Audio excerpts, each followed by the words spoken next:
I was just going to talk about this Power Mad album because I bought it in 1989. This is Power Mad Absolute Power. And when I bought it, I put it on the turntable.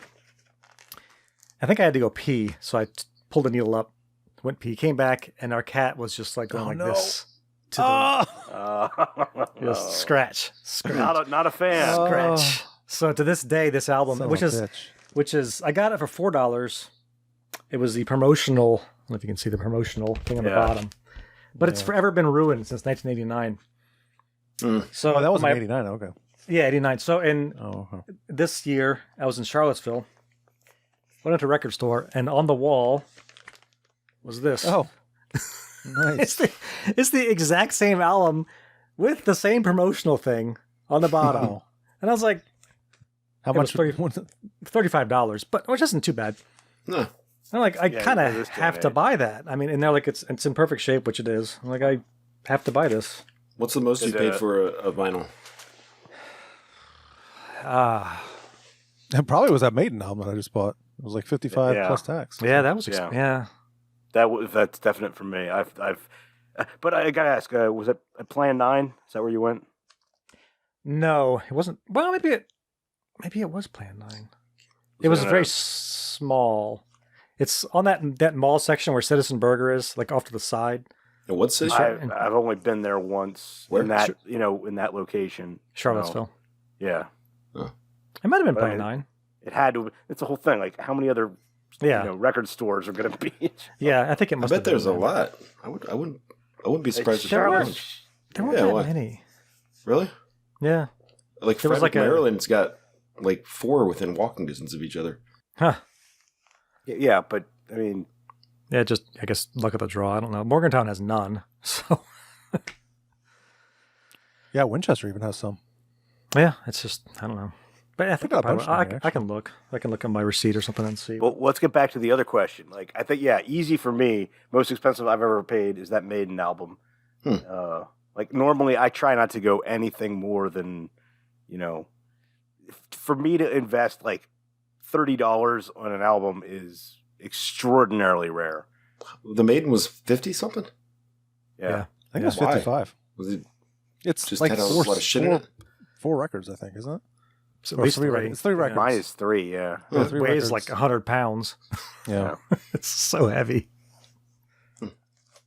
Oh, the record store was Melody Supreme, by the way. No, Melody. It's right on the Melody Sounds Supreme. like a pizza. Yeah, Stupid name. You can't see it. But it's a stupid name. It sounds like it should be in some sort of Japanese animation cartoon. Yeah, it does. It does. Play the Melody Supreme. Hold on to your butts. Right there to our immediate left, we have all the folks gathering for the annual Saxon concert. You've got people who really are into the occult and into Satan.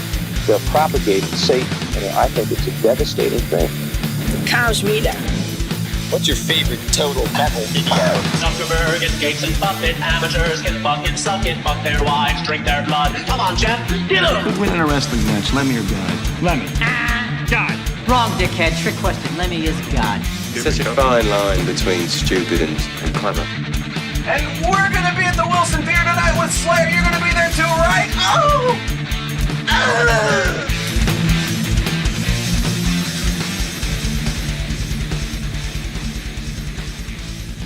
Alrighty. Well, welcome back to Somewhere in Time Podcast. Somewhereintimepodcast.com is where you find us online. Get to all of our stuff there. All of our episodes are streaming there. Links to our social medias, the YouTubes, the Facebook, Instagram, all that good stuff. So that's where you can find us online. So we are back. I am Eric. We've got, as always, here with us, Tim is here. Yo, yo, yo. Joe is here. Hello. Keith is here. Cheers. And we have a special guest joining us this episode. Friend of ours, good friend who wanted to join us for this episode specifically. So we're glad to welcome Landon Woods to the podcast. Hello, Landon. Hello, everyone. Yay. Thank you for joining us. There was much rejoicing. First time caller, long time listener. We'll go with that.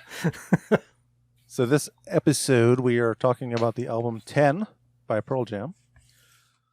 We'll go ahead and play a little bit of this album. So before I play this, should I just go ahead and play something from the Brendan O'Brien mix first? Or should I play something from the original? Does it matter? Remix. It don't matter. All right. I think the original. Oh, okay. Yeah, let's. Don't piss everybody off at the beginning. Yeah. Okay, we'll play this. How about this one? Just because I'm picking songs for no reason. Leave a message, at least I could have learned your voice one last time. Daily minefield is good. Be my time by you. Would you hit me? I don't want to play the hits first, Yeah. It's too predictable. This is one of those CDs where every song is solid.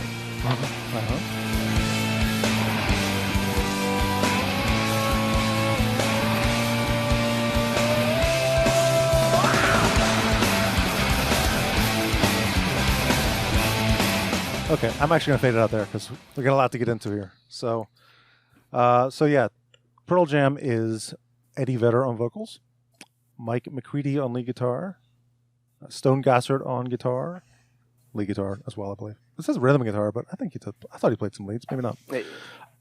Jeff Ament on bass and Dave Cruson on drums, which that was actually a surprise to me when I was doing the research for this album. I was like, wait a minute. I thought that Dave Abruzzier guy played drums on this album, but I guess not. Yeah.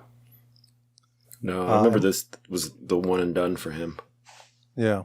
Yeah, he didn't even make it to when this album came out. Exactly. Yeah. And there was another drummer in between him and Abruzzier that lasted a week and a half. Oh, really? I didn't even know that. Yeah. Wow. They have a bit of a Spinal Tap vibe, at least early on. They do. Well, yeah, and that lasted quite a bit because before they got Matt Cameron, they had probably like 6 or 7 drummers, right? Because Jack Irons was on that album. According to the Wikipedia, pretty much Abruzzier, he stuck around for the heyday of the band. Right, and really recorded right? Recorded on Versus. I guess he wasn't on the first one. he was not on 10, but he was on 2 of the other major albums, and they didn't invite him to get inducted. Not that we give a shit about the Hall of Fame, but still, it's hilarious that guy, they didn't even bother let him join the party, God. Well, you don't know the guy. Apparently, doing the research, it turns out, Jeff Ament and Eddie Vedder never really got along well with him at all. Oh, is that right? He definitely fit the whole oh my God, we're rock stars. It's time to party. And everyone else in the band was like, do what now? So yeah. I would have to say that guy was one lucky motherfucker. Let's face it. If the first guy wasn't such a heavy drinker, and the next guy, he was a guy that Eddie Vedder knew from L.A. But one way or another, he was never he was never planning to be there too long. So yeah, we'll get into him a little bit because we're going to talk about how Eddie Vedder got in the band, and there's a whole connection there with Jack Irons. But yeah. So let's see, production on this album. So it's interesting because we'll talk about the remix here in a minute. But yeah, Rick Parashar was the producer. And apparently he did some stuff with he actually did contributed musically to this album because it says he did piano, organ, and percussion on this album as well. Oh. According to Wikipedia, I don't know how much. The percussion he did was egg shaker and fire extinguisher. So. I thought that was Tim Palmer. I saw Tim Palmer. Was that? Okay, wait, I gotta check my notes. I see Tim Palmer, fire extinguisher, and pepper shaker. Okay, never mind. Got the wrong guy. On Oceans, and he did mixing too. But yeah, then there's a whole remix version of this album that came out. Was it 2011? We determined 2008. They really go crazy on the fire extinguisher in that one. Yeah, so there's a whole remix of this album. I guess it's the Brendan O'Brien mix, and I mean, Tim and Joe and I have been texting a lot about this because it sounds better in our opinion. It's really like a whole new album almost. It sounds way better. And that's apparently the original album cover that they used. I didn't know the original didn't sound as good until I heard a better mix of it. Does that make sense? I didn't know I didn't like the original. as much after I heard the new mix. You mean it makes the songs better for you by hearing them clearly? I enjoyed the album a lot more after hearing the remix. Yeah. I didn't have that, but yeah, I know what you mean. I know what you mean. It was such a shock to me at first. I didn't like it, because it was very different. Like everything was just levels were totally different, and you heard other things that you didn't hear before, and vice versa. Yeah, that's true. That's kind of what I liked about it, though. It's kind of the whole purpose of it, right? Where did you end up on how you felt about it? I like both now. The original is the original, and that's what I know. Because it's high school, which everybody, everything you listen to in high school is what means the most to you. So, right. But the new mix is, like everybody said, it just sounds better. So, I just enjoy that there's little elements that I didn't notice upon, especially with my first listen to them. Yeah, definitely. You heard more fire extinguisher. Yeah, that's right. You can really hear the pepper shaker on that part. Are there two crystal clear? Is there a song that's you think it would be the best example of how it sounds different? I don't really even have one in mind. But Black stood out to me. Black.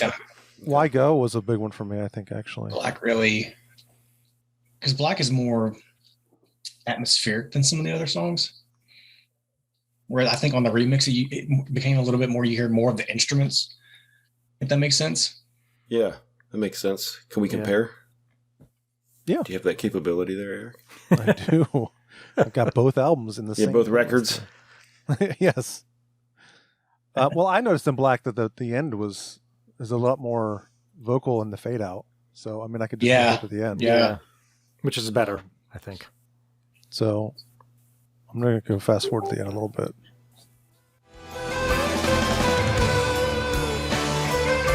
How you playing?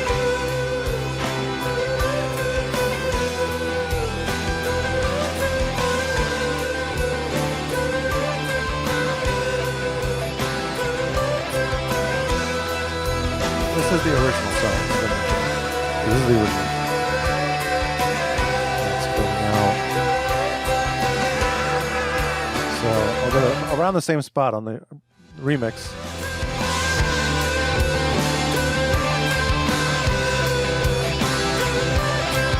Well, maybe that's not the same one. Close enough.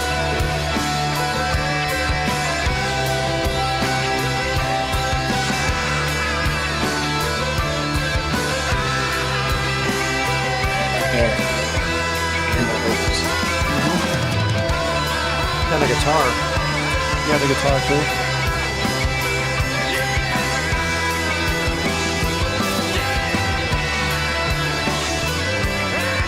That.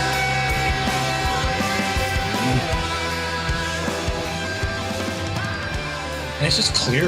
Yeah, it is. It's just much clearer. Yeah. It's not. Yeah, I mean, if you had heard these today, side by side for the first time, I think you'd know which one. You'd be like, well, this one sounds way better. Yeah. So, I mean, nostalgia's a powerful drug. Yes, it is. So we're going to talk about, I mean, this is the debut from Pearl Jam, obviously. So there's a lot to kind of discuss when it comes to, the formation of the band and like how Eddie got involved and all that. I actually have a little clip here that I could play from Jeff Ament talking about getting Eddie on board. If you guys want to hear that. Quick. Yeah. As long as my Windows Media doesn't fuck up. It was fucking up on me earlier today. I was like, what are you doing? When Stone and I were in LA promoting the Mother Love Bone record, we were like, okay, well, maybe we should just be bold enough to call up Jack Irons and see what he's doing, because we heard he wasn't, at that time he wasn't playing with the Chili Peppers anymore. So we gave him a demo tape and we desperately asked him if he wanted to play with us. And literally just asked him on the way out the door, if you know of any singers, let us know. So he said, yeah, I do. I know a guy, Crazy Eddie. We got this tape in the mail from Ed, and I threw it in the tape machine, and I was pretty blown away by it the first time that I heard it, and I played it again, and I thought, wow, this is great. And it was really, really a departure from really anything that Stone and I had done before. And I called Stone up and said, you got to come over right now. You got to listen to this thing, because I think it's pretty good. I think it's pretty good. It's pretty good. Yeah. It's okay. I mean, can you imagine? I First time hearing Eddie Vedder singing on your stuff. Jesus. God. I heard that when he heard the demos without vocals, that he wrote lyrics in like 2 hours. Yeah, Something crazy. Like he had everything kind of mapped out in just a couple hours for all of the songs. That's the weirdest thing is the fact that like Amit and Gosser with Cameron kind of filling in on drums pretty much wrote almost this entire album before Eddie Vedder was even, in the band. And then, yes, they had all this stuff written. Eddie ends up with the tape, throws it in, and just starts writing all these lyrics. He's not in the band yet. I don't think, he's even met the guys yet or even said, I'm interested. No. He just started writing lyrics, and voila, here we are 20 years, 30 years? 30 years later. Yeah, like they're talking about it. It's insane. The dominoes that trip there are just brilliant. It was 3 songs. Well, Alive, Once, and Footsteps were the 3 songs that they sent him. And he wrote, like Landon, you were saying, he wrote lyrics to all those in like a couple hours and just sent them back. And here you go. God. Unbelievable. Oh, jeez. I mean, as a songwriter, that's impressive. Yeah. Yeah, absolutely. I mean, imagine hearing Alive for the first time with him singing it. You're like, wow. That's like how powerful that song is too, I know. God. The other thing is probably stopped playing at some point. It's like, what? Yeah. Well, the other impressive thing, I mean, they had all these songs written, but they recorded the entire album in like 2.5 weeks. The entire recording process. And I'm sure that's because they had stuff from Mother Love Bone. Well, yeah. And then they had, Footsteps ended up as a B-side, but it was also, we mentioned this when we did the Temple of the Dog album. It's basically the same song ended up on Temple of the Dog. It's just a different, Chris Cornell singing different lyrics. So yeah. But there actually is a version of Chris Cornell singing Footsteps, which is kind of like weird. That is weird. Yeah. Thank you, Greg Gonzalez, for letting me know. He was messaging me, sending me all this crazy stuff about this album too. So,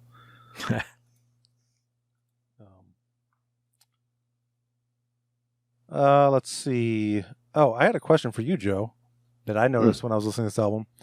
Is it fretless bass the entire album? Almost, yeah.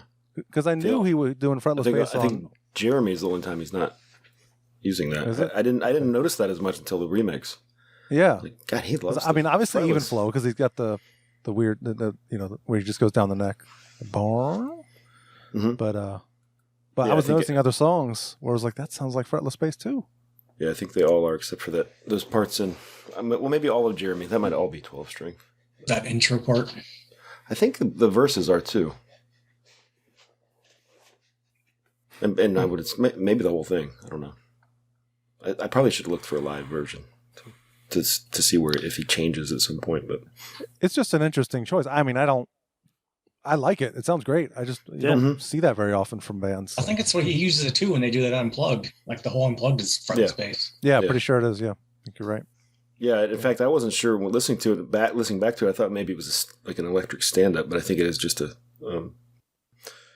fretless acoustic. I don't know. That it was for me. Like when these guys when I first started hearing them, blown away, incredible music. But being a bassist, hearing Amit, he is not a bad fucking player. He's really fucking good. That guy knows what the fuck he's doing, and it was like, yeah. I had the little Hal Leonard book or whatever it was for this one. I had that one too. Bass tabs, but Amit wrote a note at the beginning of it. He's talking about playing the songs. He's like, yeah, so this book is basically how I play the songs usually, but do whatever the fuck you want. Just have fun. I was like, that's pretty cool. Just stay within, He didn't even say that. He's like, just fucking have fun and play music. That's nice. Yeah, I think the first time Tim and I heard this band, we didn't really like them. We heard Alive, and I was about to bring that up. Just the fact that it was, we were kind of like, eh. I remember you guys talking about them, And when I guess you started to like them, I was like, Pearl Jam is a stupid fucking name. What is a Pearl Jam? All right. What is worse, Pearl Jam or Mookie Blaylock? Yeah, really. Yeah. Yeah, I remember I started thinking about the other names from Seattle, and like they're all fucking stupid band names. They're all weird and just Alice in Chains, and this made me think about it. I was like, that's a terrible The name. Screaming Trees. Yeah, Soundgarden is a good name. I mean, it's Meat Puppets. No, it's Meat Puppets. No. Death Cab for Cutie is not a good name either. I didn't even know they were from Seattle. Yeah, Queens, right? Does Foo Fighters count as Seattle? No, I'm gonna say no. I'd say Virginia. No. I mean, he's from Virginia, claim sure, him. but Yeah, we claim him. Still a weird name though. Yeah, it's terrible. But, but we didn't. Yeah, it took us because I remember we got this album. It was around Christmas time. And we finally did pick it up and put the whole thing, play the whole thing. And Well, we just were sat there still, with our- thrash guys. So yeah. to hear like this, to see him in there, and this was grunge was still not even really a thing. Yeah. yet. No. But that was So the we funnest. see him in there like flannel and they're like, we're a bunch of hippies. We don't like that music. Yeah. Sucks. Like when these guys started coming, I still remember seeing like Ricky Rackman on Headbangers Ball talking like, "Oh man, this new band Pearl Jam. Oh yeah, they're coming up. And it was like, all right, fine." And then I heard it, and I'm like, "This isn't metal. I like it, but this is definitely, I'm not metal. No. And it's not grunge either. No, it's just rock and roll. It's just straight up rock. It really is. Yeah, it really is. Yeah. Experimental rock at some point. Yeah. Like in their middle albums, they kind of went a little experimental. Mm-hmm. Yeah, But it I is mean, interesting with them. Like their first two are definitely my favorite, and then after that, it's like Third one's pretty good too. I like the first three a lot. Yeah. And then that's true. Vitalogy is good. It's just Vitalogy's got like 2 or 3 where you're like, You don't like Bugs? Spin the Black Circle. Oh, I like that song. We were just talking about albums too. You don't like that song? No, don't like that. I think Bugs is more of the problem on that album. Yeah, it's not. That song sucks too. Yeah, it's not good. But this one, our jaws were on the floor when we played the whole thing because like song after song after song, you're like, "Good God, this album is ridiculous." There's not a bad so song. good. Yeah. I thought you were talking about Vitalogy. I was No, like, no, this one. Oh no, 10. 10. Yeah. Just 10. It just doesn't stop. no, it doesn't. Nope. It's so good. It's brought this up. My brother-in-law and sister are insane Pearl Jam fans, and that's exactly. My brother-in-law was just like, "This is an album that you put track 1 in, and you listen to the entire goddamn thing. You don't stop because you're going to miss out." Exactly. You don't randomize this. You just listen to the entire thing, and you're not allowed to go change a diaper. You're not allowed to fucking urinate. You piss your fucking pants. This is a goddamn turntable. Actually, another record from that era that is the same for me is Super Unknown. Mm-hmm. Yeah. The same era. When you listen to it, you listen to it straight through. Every song on that album it reminds me, obviously similar bands in their own way, but as far as their upbringing and things like that. Yeah. I was thinking about this. You brought up Soundgarden, so I'll bring this up now. There's almost a big 4 of Seattle when you think about it. Yeah. Because there's like the big 4 thrash, but when you think about like Pearl Jam, Nirvana, Alice in Chains, Soundgarden. Yeah. Those are clearly the big 4, right? Yeah. Mm-hmm. I mean, sorry, the Melvins never, No. there were some great bands out of, the rest of that They're scene. the exodus of their big 4. That's right. I love Okay, Sweet, Overkill. but, But I was thinking about this the other day, and I was thinking, well, if you were to compare, like, okay, who is the Metallica, who is the Slayer, who is the Megadeth? I would actually probably say Pearl Jam is the Metallica at this point because I mean, they time out. You can't really say. Let's face it. There's a very big reason why Nirvana isn't. Yeah, I know, but the Pearl Jam's still around. They're still selling out stadiums. I mean, I know Nirvana can't be around because the guy's dead. I get that, but they're all dead. Also, this album outsold. Nevermind in 1992. I don't know if you guys knew that, but 10 actually outsold Nevermind. So, like, I think Pearl Jam would probably be Metallica. I think then you could say like Nirvana's Slayer. Alice in Chains is definitely Anthrax. Yeah, Soundgarden would be Megadeth then. I guess. Right? Alice in Chains is still going and doing well too. I always forget Alice in Chains is still a band. Yeah. And they got that new singer and everybody wrote him off, but the stuff they're putting out is still great. Yeah, he's good. I should check it out probably. The last album. It's different. It's not Lane Staley. No. The last album was not. But it's still solid. I mean, it sounds like Alice in Chains. It does sound like Alice in Chains. So we should probably talk about the album cover. We haven't discussed that yet. Yeah. Okay. I actually stupid. I have a clip about that, but the guy says album cover weird, or I think he says cover art or something. He says a word weird, and I'm like, I'll play it anyway. But you guys can take a listen. This is about Jeff Ament creating the album. The album's cover art features the members of the band at the time of recording in a group pose and standing in front of a wood cutout of the name Pearl Jam, with their hands risen high and holding one another's. The wood cutout was constructed by bass player Jeff Ament.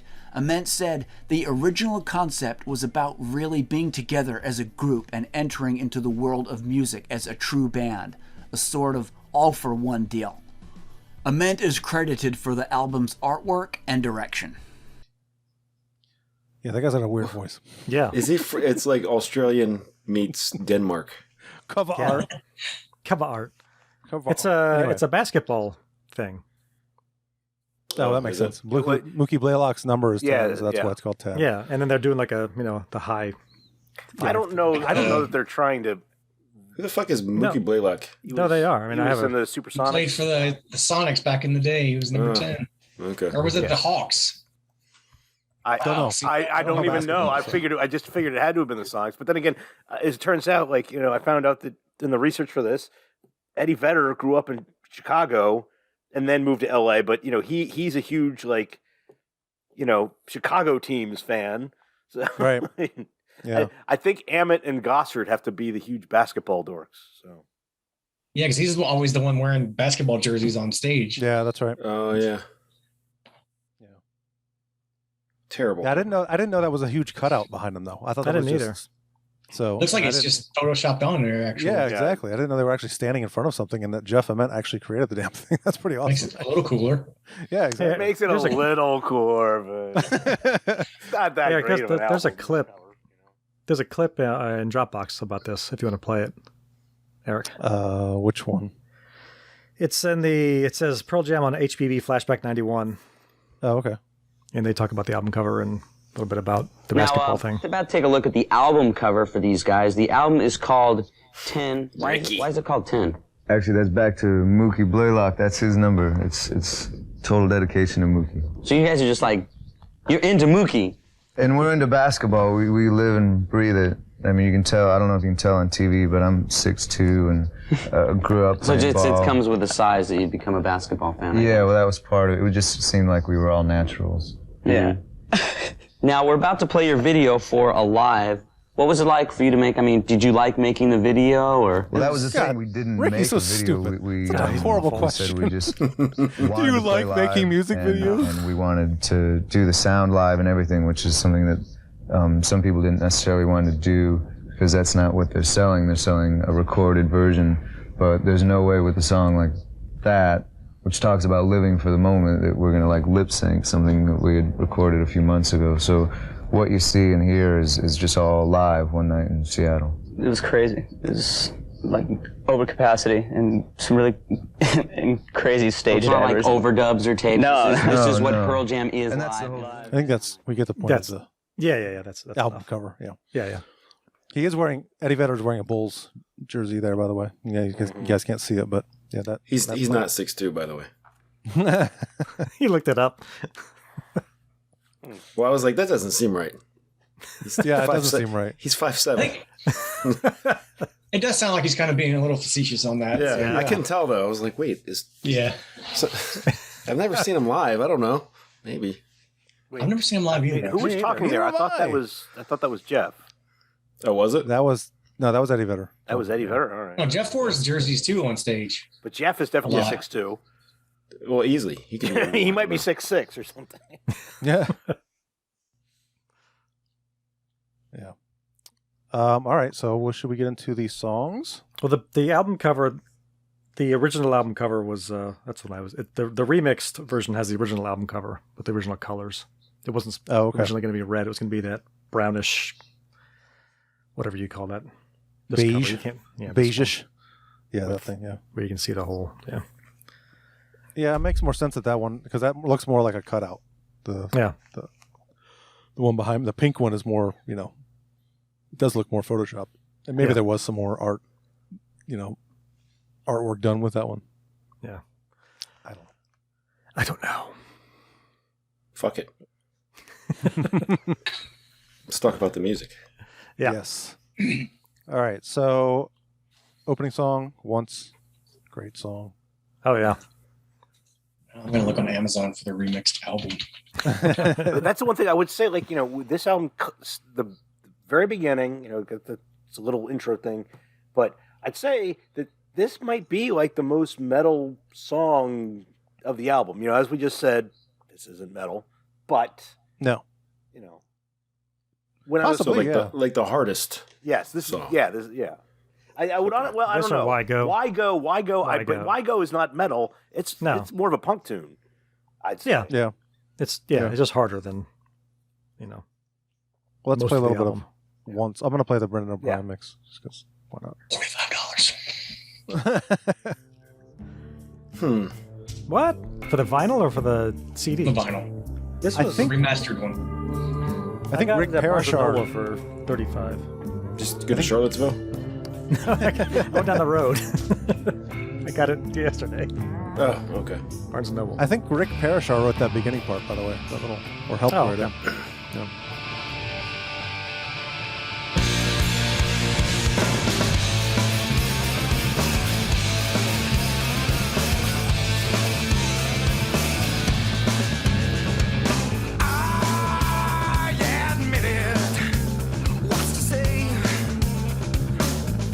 That bass is so much louder.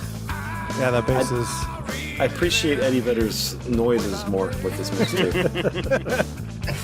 Yeah. Did you hear that one he just did? Yeah. There's a lot of that. He's gonna.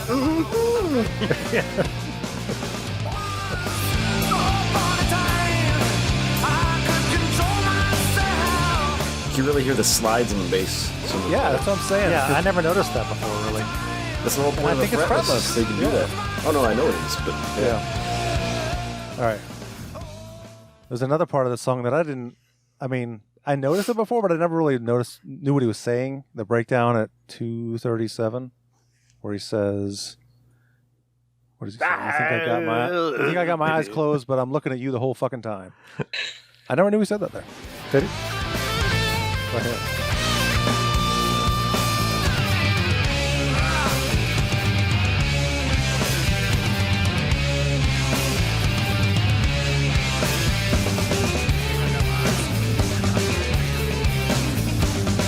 Yeah, you can barely hear it.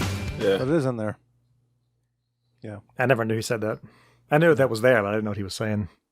No. I just heard. I couldn't get my eyes open or something like that. Yeah. He says, "You think I got my eyes closed, but I'm looking at you the whole fucking time." I had no idea. Nope. I learned that today. let me throw this question out there. What do you have any thoughts on the drumming overall on this album? I think it's good. I think it's a lot of hi-hat. A lot of Yeah, he does a lot of like triplet stuff on hi-hat and like. Yeah, he's very fluid, I guess is the word. I feel there's a bit of daintiness to it. Daintiness? Dainty? Yeah, while it's technically good, I just feel like the drumming sounds better on the next album and the other albums I've heard. I think it fits with them better. There's a little, like, maybe too much hi-hat stuff going on. It's a lot of like kind of technical hi-hat fun happening in this album. Haters. I like it. I just, I have no problem with the drumming. I think it sounds great, but I think it fits the album well. I wanted a little more, I don't know, less dainty. But yeah, I still like it. That was my probably my only musicianship complaint or quibble with the album. Is it too busy, or is it like maybe? I don't know. I just wish it would drive a little more. He's doing a lot. There's a lot compared to the like you listen to that and you're not going to go. That's that's obviously not Sean Kinney. That's definitely not Dave Grohl playing. You know what I mean? Right. Yeah. Maybe it sounds a little like session musician-ish. Like he's doing all the things kinda. you would do. Like if you took drum lessons and you're like, here is how you play a rock song. Yeah. maybe that's a better way to put it. Yeah. Because it's hard and good and like difficult hard, but I don't know. It doesn't feel. You want more boom bash? Yes, more boom bash, or just more personality, maybe. More bottom, less pert. Yeah, there you go. It's a good. I love good cymbal work, like busy cymbal work. I love that. That's probably my favorite thing about good drumming. Like good hi-hat, like yeah, just overall, just. Well, I mean, just cymbal work. It just a bunch of busy cymbal work when it's done well and it's done tasty. Yeah. That's my favorite thing about certain drumming styles. Yeah. I will say that this is a band that can get away with using a splash just fine. Oh yeah, yeah. Some metal bands use a splash, and you're like, why did you put a splash? Yeah, that's a risk to do to use a splash in the metal. Although Slipknot uses it too, so I don't. I know. Yeah, well, that's Slipknot. They can kind of do whatever the fuck they want. That's true. Like 7 percussionists, so yeah, yeah, right. Yeah, there's a splash player actually in Slipknot. That's all he does. Joe and I covered this song once. We did. I did with you. Oh wait, Mr. Fister, we did, right? I stood in on the drums, and not stood in, but I filled in on the drums, and we kept it in the set. We played this song a lot actually. So I remember the dude going, Mike, tell me to slow down. Yeah, he would tell me that too when I played drums. I mean, it's what you do when you play drums. You play too fast. It's just what you do. I mean, after you practice a few times, you don't. But the first run through is always way too fast. Oh, you still do. Drummers all do it. Yeah, it's true. I don't know what it is. I think it's anything else on. It's all in your head. Once, once not. So even flow. This is one of their hits, one of the big hits in this album. Yeah. Wasn't this the first one? Oh wait, we're talking about tracks, and we didn't hear from one. Oh wait, yeah, that's right. Oh damn it! The tracks. How do I even have that shit? Oh man. Even flow wasn't the first single. I thought this was. I could have swore it was. I thought Alive was. I think Alive was first, and then Alive was Even the first Flow. one, yeah, for sure. And I never got that Even Flow was the second release because I'm sorry, there are so many other better songs on this album. This is the only tuned down song on the album, I think, isn't it? No, I think there's another one that's drop D. I think this is drop D, at least on bass. Maybe guitar, it's all. There's one later in the listing that thinks drop D. I'll know it when I hear it. Okay.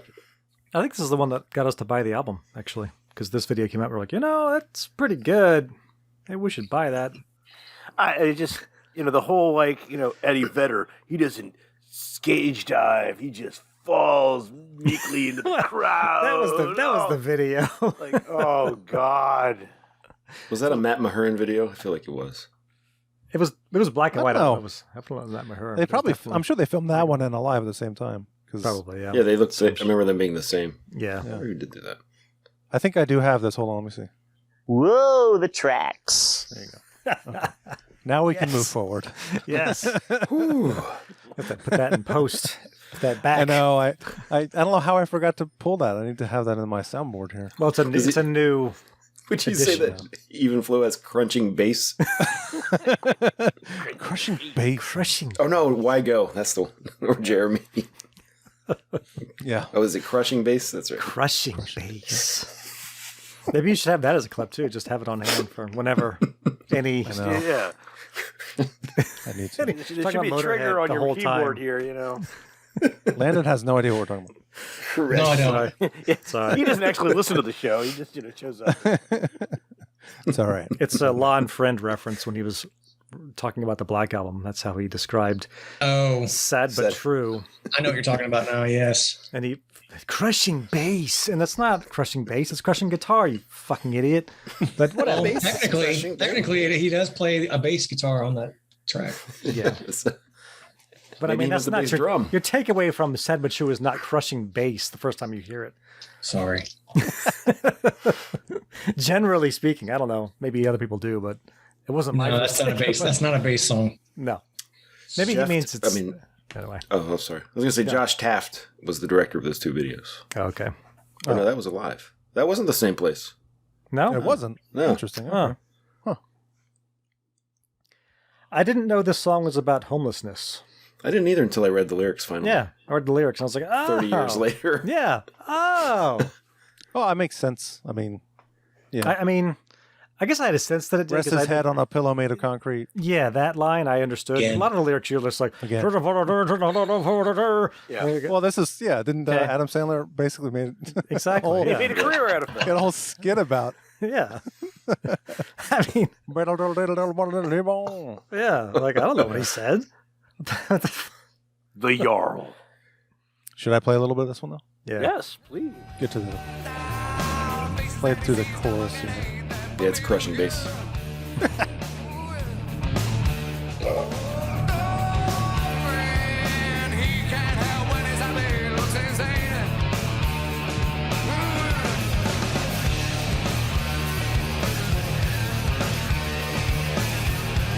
A boom bash there would be good on the drums.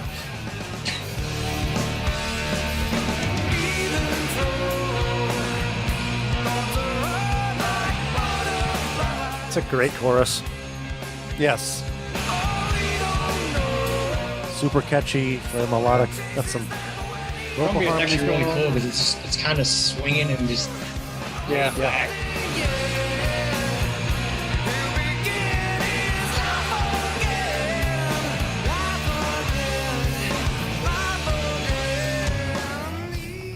All right.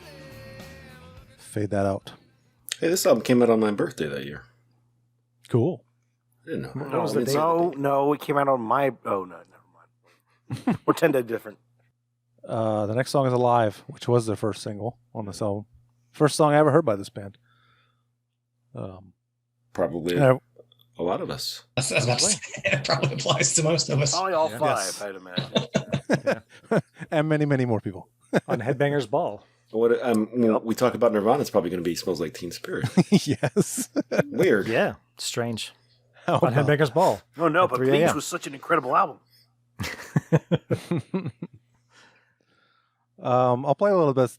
The acoustic guitar, I noticed you could hear a lot better on this Brendan O'Brien mix. Oh, wait, I meant to bring this up on Evenflow because I went back and listened to the Unplugged. I don't know if you guys did. I just wanted to know if you on Evenflow on Unplugged.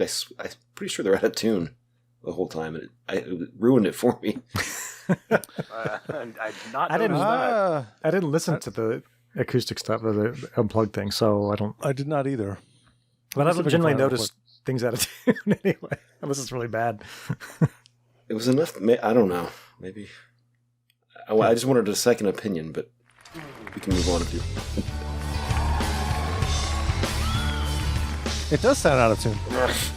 I can't do it. It does sound weird, yeah.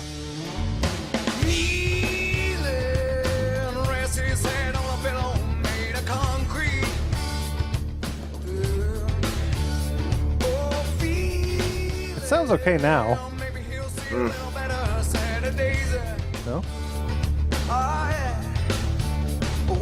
It's the guitar on the left. Sounds like it's high. Yeah. At least my left. Yeah.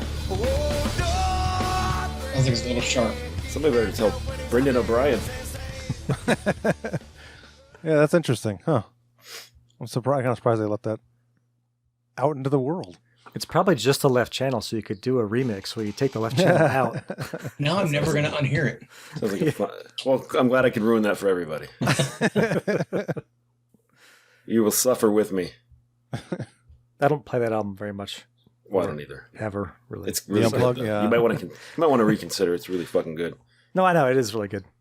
It is. It's actually a DVD on this. If you get the CD, it's the DVD is in here. Oh, really? Yeah, plugged. Yeah. Mm-hmm. Yeah. Yeah.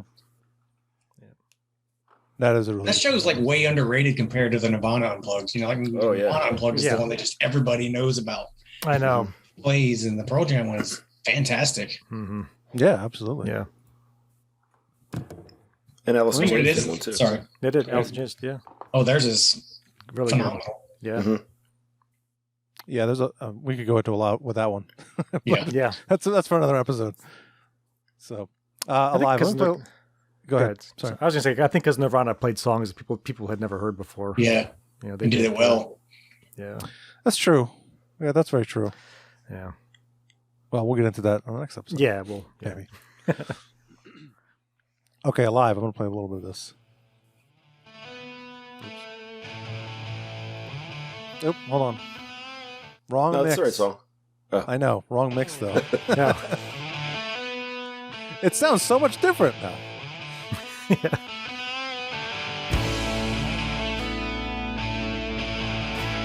Now it does, though. That acoustic Yeah. just cuts through so much more on this mix, that acoustic guitar.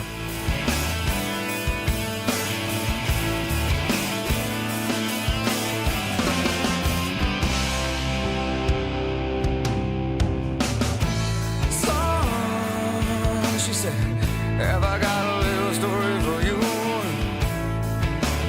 What you thought was your daddy was nothing but a while you were sitting home alone at age 13.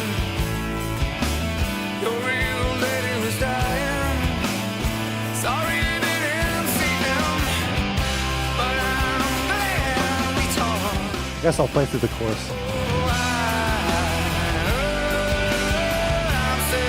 Another great chorus. Oh, yeah. I think that's the one that everybody makes the most fun of, too, right there. Yeah.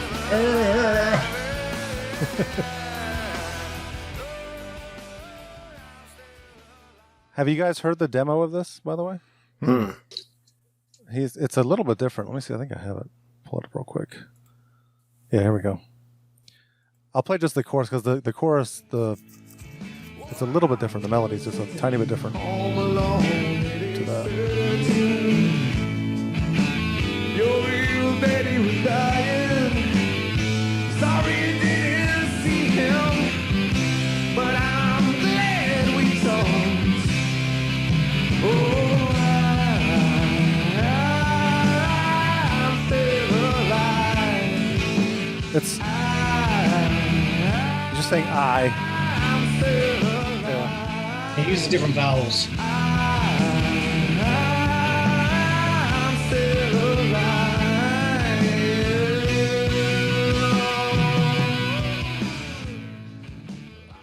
So those are much more simple drums too on that version. That's not. Is that Matt Cameron on drums? I don't know. It probably is. Yeah, I think so. That was really, really, really straightforward on drums. Slower. I slower is too. not an easy vowel to hold out Right. when you sing. That's why James Hetfield turns them into E's immediately. Die. Oh, no, he does all three. That's true. That's right. all the vowels. Yeah, to go through like almost the whole bar of the chorus on I and all those different notes, not easy. So I'm glad he changed that. I wonder if that was a producer thing. I wonder if that was a maybe Parashar thing saying maybe you should sing O instead of ah or I. Could be. Yeah. We'll say it was. There was another part of this song I didn't notice again until the remix. Is at 3:54. The remix came out in 2009. Actually, I happened to read that as we were talking. It's just the guitar stuff that's going on this part that I didn't really notice before. Let me see. Not the solo. I noticed that.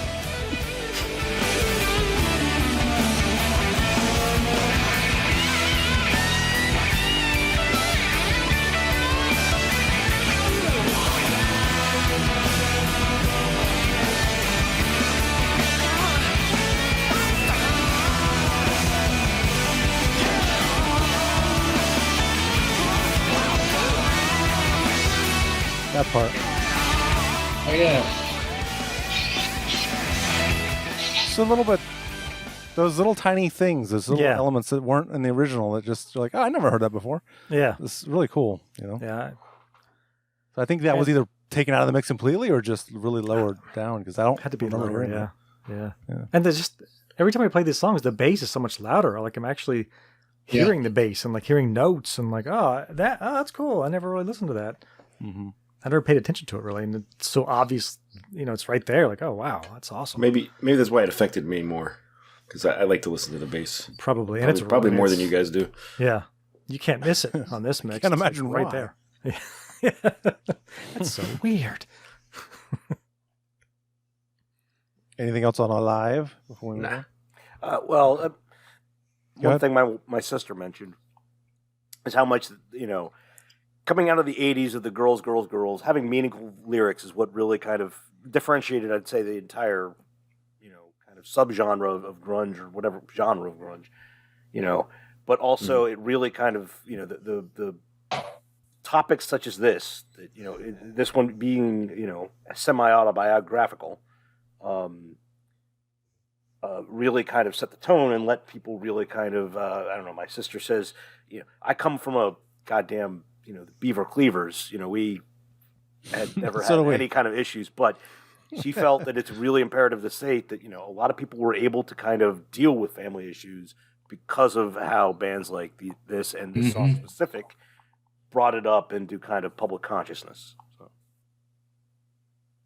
Yeah. Which was really cool. Sorry. I was going to say, just because like up to this point, at least on Headbangers Ball, it was all just glam. Yeah. Oh, yeah. And the lyrics were all just garbage. I'm gonna fuck your mother. And now it's like, and then mother, I want to talk to you about my dead exactly. father. And it's like, what is going on? This is pretty cool. There's actually socially conscious lyrics happening here that are well written.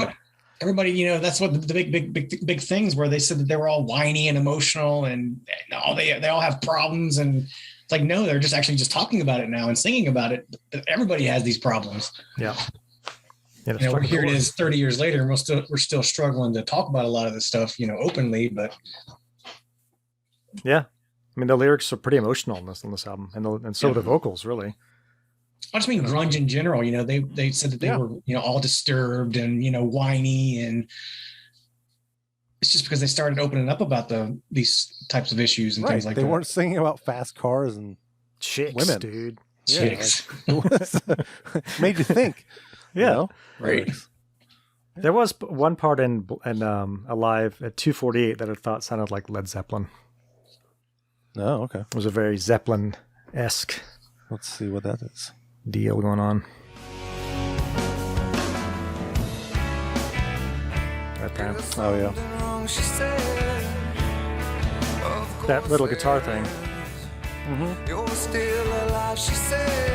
But I don't know what song though. Just in general. In general, yeah. Yeah. I think they liked Led Zeppelin. I think they might have been an influence on them. Maybe. Yeah. Well, a lot of people do, so it's. I think they use the same amps, as a matter of fact, that Zeppelin used, like the Plexis. I think. I know they're big Marshall guys back then. And obviously, Zeppelin used Marshalls, Just that guitar tone and the way it's played there is just, that's like, that's Zeppelin. It's a very straightforward rig. It's just a Marshall and a Les Paul, man. It's, Those make some pretty great sounds. I think maybe Jimmy Page used the Les Paul. I don't know. I'm a Strat guy. I've seen him at least once with one. Explorer, that's what he used. Yeah. Gibson a BC Rich Bitch, I think, was actually what he used. Yeah. Yeah, right. Okay. No. Those early Kerry King. Can you imagine that? I think he'd still be around if he had. I don't even think BC Rich Bitches were around at the time. No, they weren't. That's straight 80s. All right. So Why Go is the next song. This one wasn't the one I mentioned earlier where I could definitely hear the mix. And I'm going to I'll play the original version first, the 1991. And I'll just go right into... I mean, there's a clear difference. Yeah. So much less reverb in the drums. It's ridiculous. Yeah. And that bass tone, oof. Yeah.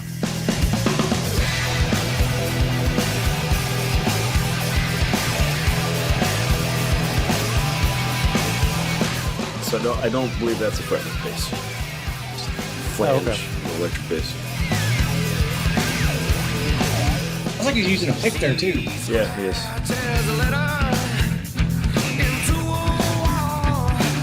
You can hear him palm muting it there. That guitar thing, I mean, in the right. Yeah. You never noticed that? I don't think so. This is another one where this is the first time I read the lyrics and I was like, holy fuck. Yeah. These are amazing. Yeah.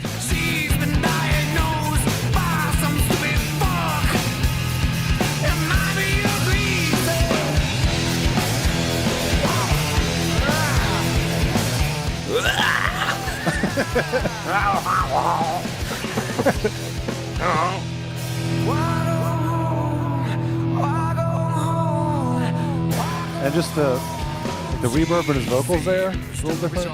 Yeah.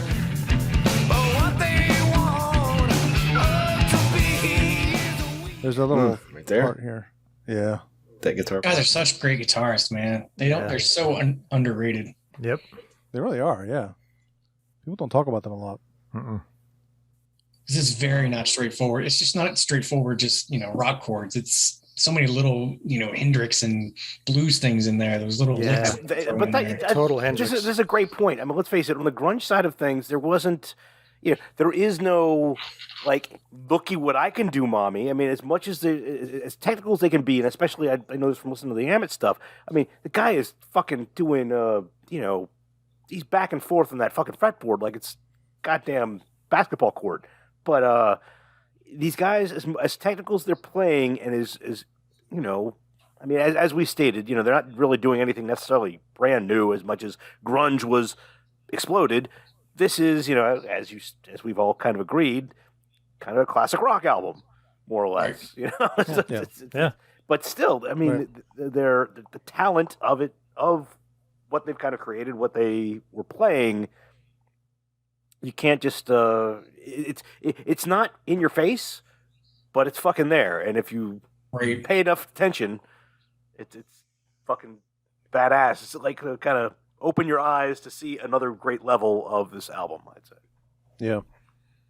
I did want to play the chorus of this song because I feel this one sounds a little bit different than the original too, this Brendan O'Brien mix.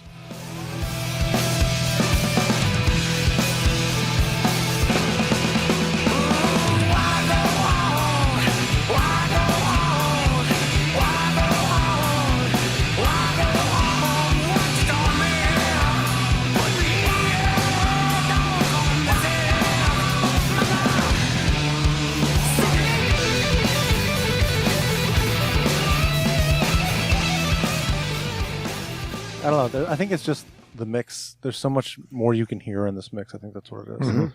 It's not, there's nothing drastically different, but there are little things you hear that you don't. Yeah. I didn't notice that before. If you go back to that same clip too, the second chorus, they kind of just keep going before the second chorus. There's just like an extra bar that kind of builds up more tension for that chorus. Mm-hmm. You know what I mean? The first time they go through, they go right into the chorus. Second time, they kind of just let it hang for another 8 bars or something like that. Mm-hmm. I don't know if you've considered that, and that's a really fucking cool thing to do. Yeah. Sometimes you'll skip this chorus the first time and go back into another verse, but you don't really ever have somebody or a band just we're going to keep playing the riff here for another 8 or 16 bars, and then we'll go to the chorus. Yeah. Yeah, that's true. I hadn't really thought about that. Do it all the time. There was a video we watched. Every fifth song, I got to do that now. Yeah, right. That video we were watching on Slipknot, where the guy mentioned the drum beats. Oh yeah. In the Slipknot song, and he's like, that drum beat is used on almost every single song on Pearl Jam's 10. And it's that dun da da dun dun da da. I actually have before I forget right here. Pulled up. Yeah. Not dainty though. No, of course not. No. I mean,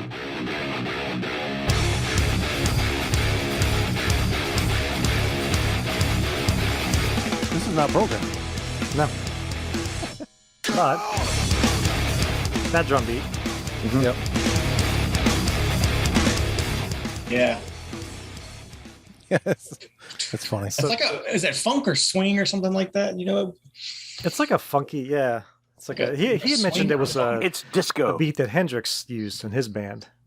That was in this video. He's like, this is the beat that Hendrix always used, and he's like, it's the beat that's used on that first Pearl Jam album. The entire album is doom da da doom doom da da doom doom da. Yeah. And I played. I was like, he's right. That beat is all over this album. Like every song's got at some point it goes dun da da doom doom da da. Yeah. And again, I'm never going to unhear that now. No, you're not. You're welcome. Because you are not going to unhear that. How do you tie Slipknot and Pearl Jam together? Well, I can't take credit for it, but it is pretty cool. Yeah. Now you know. Yeah. I'll send you that video clip, Landon. That's pretty cool. The guy kind of digs into That's that awesome. song before I forget. It's really good. I got to watch more of his videos because he like deconstructs songs and he's like, here's why this part's so cool. And just, it's crazy. Yeah, somehow he gets like isolated tracks and like plays just the isolated bass part and like, how the hell? Okay, yeah. whatever. I think he just, he has stems somehow. I don't know. He has what? All right. Stems of the individual recordings. Yeah. You know, like the bass line, the guitar line. Yeah, if we had that, we could all break always- stuff down. I know. That stuff's actually becoming more and more available these days for a lot of music. We talked about how bands should be doing that. Yeah. Every Yeah, time, they really should. this comes up, we say bands should just release the album and say, here is every single track. Make your own mix. Go. Right? Yeah. Be so awesome. It'd be like video games that let you do mods, you know? Yeah. Like change the structure around, change, layers around, change levels around. Yeah. God, why did they do that? Why don't they do that? Damn it. Maybe because they're like, somebody will make a way better version than we made and we get pissed off. Well, they'd still own the rights to it, you know? Yeah, I know. It's still your song. Right. You wrote it. Yeah. Yeah. Just got rearranged. So what? Maybe you want that guy to produce your next album. You never know. Or gal, you know? Yeah. That individual. Human. Human. Okay, Black. So, is this the best song on the album? Oh, wait. Don't move on. Yeah, is it? Yes, Wait. it is. It's Most not. emotional. Let's not move on. I want to say one thing about Why Go. Those lyrics are, and I'm not saying this was done like in any way intentional, but the lyrics of like a teenage girl that institutionalized or going through that stuff, depression, and not having parents to be there to help her. They're kind of like the enemy with her or against her. Like, can you imagine how many girls fell in love with Eddie Vedder just because of that song? Yeah. I understood him anyway. Yeah. Yeah. If they looked him up. Which segues perfectly into this song. Yeah. So this is the debate. This is the best. This song. I mean, I think it's the best song on the album, but I'm not sure if everyone feels that. I don't know. But it's also, I mean, this song is about, I think Eddie it's the Vedder next falling one. in love, for the first time, like early girlfriends, and how, relationships, don't last, but, It's about I thought it was about his ex-wife. Is it not? Don't think it's about it. I think it's about his like a girlfriend. I thought he had just from high been school. divorced. Oh. He was. I think they got divorced in '95. Who knows? I didn't research that too much. One way or another, yeah. This song is about relationships and falling in love, and things not lasting forever and stuff like that. But it is the one thing about this song, and I could swear I've read that it is fact. The anecdote about this, some dipshit was playing this song on a California beach somewhere. His girlfriend next to him, just like ready to do all of that things, and Eddie Vedder walks up behind them. It's just like, hey guys, stop playing the fucking song, and they're like, what the fuck? And it's Eddie Vedder just walks up, and they're just like, hey guys, all right, you guys got to understand, when it comes to this song, it's a really a breakup song. It's not like you're trying to sing this to her right now to try. No, it's actually it's the opposite. You should be playing the song. Stop playing it. And I think it's probably the best lyrics on the album, but it's not my favorite song on the album. I think it's the best song on the album. I think it's one of their best songs. Period. It's probably top. Oh, I do 3. think it's one of their best songs. Yeah, yeah.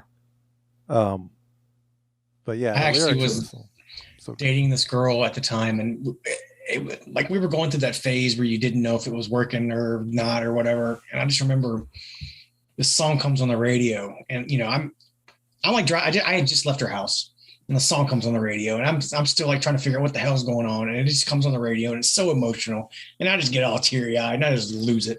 I'll never forget that. I mean, because like the lyrics, they were just totally resonating with me at the time. Yeah. It was. I'll never forget that. It was like 17 or something, 17 or 18. The lyrics are ridiculously well written. It's just like, good Lord. That motherfucker can, yeah. God. Like that line, the line towards the end of the song about the star, It's just like, wow. Oh, yeah. Maybe a star in somebody else's sky. Oh my God! Just like rip your heart out and stomp on it. I know, why? totally. Yeah, why couldn't it be mine? Yeah. Oh, and then the live version where he just saying over and over, "We belong together." You're like, jeez, dude. Oh yeah, I forgot about that one. Oh man, that is so good. Makes it even worse, even better, even worse.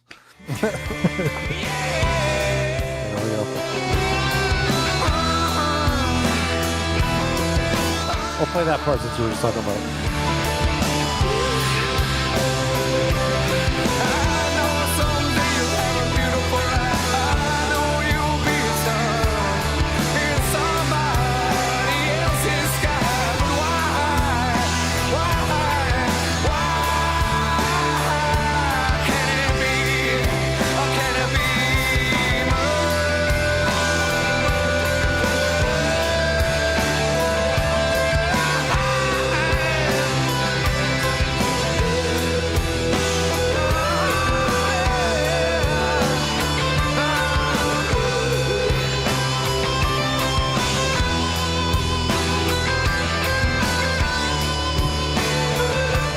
I should find that live version because that part is really good live too. The live version I think is better than this version. The unplugged one. The unplugged. His singing is just unbelievable in that. Yeah. I can't imagine being in the studio watching him sing that. You'd be like, good Lord. Oh, I know. It's so emotional. Like you can. Still gives me chills. Like, me too. I just got right now listening to I it. get chills. Yeah. It's Totally. so good. Yeah. I do think the next song is better. I do too. I think the first time I heard this album, Jeremy was my favorite song, period. So. Damn, yo. I think Black just annihilates Jeremy. Really? Yes. I don't know about annihilate. I think there's better songs than Jeremy on the album. But I mean, I think, What? yeah. Really? Jeremy's. Yeah, I do. Well, maybe it's just the fact that Jeremy is probably the most played Pearl Jam song ever. Yeah. That's possible. I think Garden is better than Jeremy. Garden is, Porch Garden, Deep. I love that. That's the one thing about this album. The second I hadn't listened half. to this in ages. The second half doesn't really get the notoriety of everything else. Yeah. Holy shit. Oh, I love all the songs on the song. Exactly. I know. I think I love those more. B-side on this is fantastic. Yeah, it's so good. Yeah. That's kind of like the Nirvana album. Yeah. Yeah, we'll get into that. Yeah. Yeah. I mean, it's hard because I mean, Jeremy, if you heard this for the first time today, it probably would be. Yeah, it's hard to unruin or unwear out on songs. Do you remember when we got this album, Tim? I said Jeremy's my favorite song, period. And then you like when they announced it was gonna be a video, it was like, you're gonna be happy. They just said the next video is gonna be Jeremy. I'm like, oh yes. And then I should have been, oh no. Every hour. Oh my God, that song just blew up. Yeah. Didn't they make a long version video of Jeremy? It had like some, story parts to it. That sounds familiar. Does that sound right? Artistic bullshit. Yeah, they may have. Right. I think there were some It just sounds like something they would have done.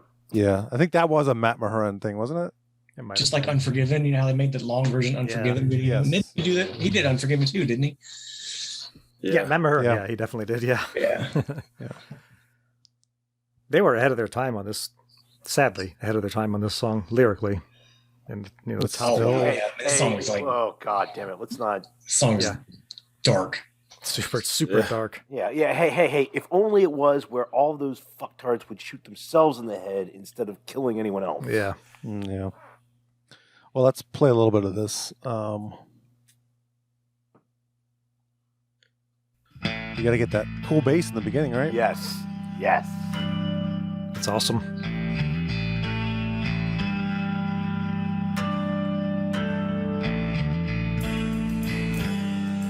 So much better now.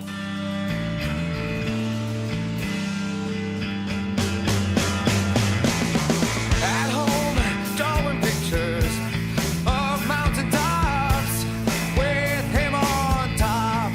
Lemon yellow sun, arms raised in a V. Once again, you hear the acoustic guitar even better in this mix. Kind of the same drum beat too. Yeah. You're welcome.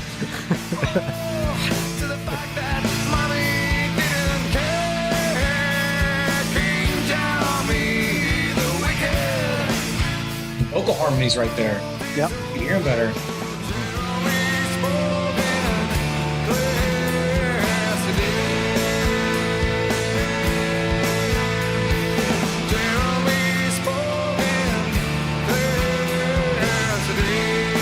I'm gonna fast forward to the end because that's Yeah. again much like Black. It's got the really powerful ending. That's spoken.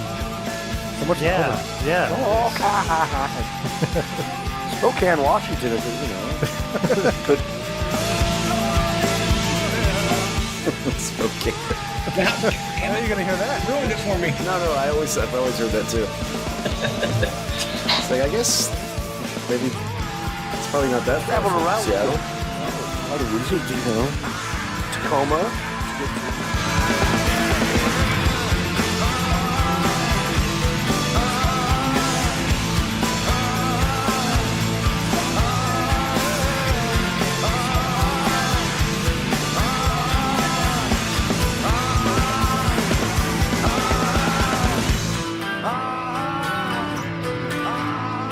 Little whammy bar. Yeah. Is that a 12-string bass right there at the end? Yeah. The song was a White Garden. Yeah. How is this their first album? Oh well. How is that Well, I mean, let's possible? face. Hey, time out. It's crazy. It's rough yeah. when your first album is your best one. Well, true, but also let's face it. This wasn't really supposed to be their first album. Let's face it. If What's His Face wasn't dead, this band never would have happened. So- these songs would have been Mother Love Bone. That's true. Yeah. I guess, yeah. That's true. I think Eddie Vedder was bound to be a rock star, though. Yeah, he's just got... I don't know. Got I that mean, quirkiness about him. yeah. I will say, I think Versus is as good as this album. I don't know. You guys probably think I'm crazy, but I put Versus right up there with this album. I think I they're do. Both, I think they're both pretty good. on par. Yeah, I think they're neck and neck. I have listened to all the rest of their material maybe once. No, you would like my Versus favorite, has at least. my favorite song of theirs on it. My favorite Pearl Jam song is on Versus. It better not be Indifference. No, it's Rearview that's- Mirror. Indifference, man. I love that. Indifference is so good. But Rearview Mirror is also... That's Rearview actually going to be Mirror the top three for me is Black, Rearview Mirror, and Indifference. Yeah, Rearview Mirror. Mirror is. God. That's so good. And Daughter's great too. See, here we go. I know. I'm Animal's telling you, great, too. Versus is Animal. right there. I actually, for a while, I like Versus better because there were so many hits on this album. But going back now and listening to this again, I'm like, this album's really fucking good. Yeah, it's really good. Yeah, it's hard to. Did you read it's hard about to this say. song? About the lyrics? What, Jeremy? Yeah. It was based on a true story. Well, yeah. It's a kid in Texas. I didn't look too much into Yeah. the lyrics in this one. What'd you Yeah, find? they are not. His It's not family uplifting. is not cool with what they did with this song. And Oh, really? Oh, I didn't know that. yeah, they. I mean, it's pretty much they took what the kid, shot himself in his class in Texas, and they kind of turned that into, the Jeremy character. And this, of course, turned into, the biggest fucking song. Well, not maybe the biggest, but this blew up. I mean, everyone was doing it. Yeah. Everyone was talking about it. And it became that's a thing that kind of sucks. Let's face it. Talked about this guy who committed suicide in his class, who's to say where the connection, hey, let's not commit suicide. Let's just kill all of our students. Yeah. Who but one way or another, yes. I wish I had written down more about that because I love true crime. Hey, everybody does these days. But that the entire story of what happened with that and the backlash from his family to the band, and the band is let's face it, they're all stand-up guys. So they're like, okay, we respect what you're saying and all of that, but this song isn't about him particularly. Yeah. We heard the story of what your son did and kind of used. It has similarities, but maybe you shouldn't raise a sociopath either. I mean, hey, I think all of us had just killed him. Well, he just killed himself. He didn't kill other people. Oh, yeah, yes, yeah. In that case, it was like flat out the kid committed suicide at school to be like, "Fuck all of you," and that's what happens. Yeah.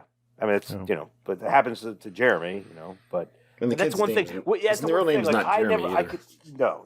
I wouldn't think so. No. That's the one thing. Like I never understood in the video or in the lyrics initially. Oh wait, he is named Jeremy. I'm sorry. No. Oh, wow. I Okay. thought it was Adam, but all right, one way or another. What's his last name? Dell. Jeremy Wade Dell.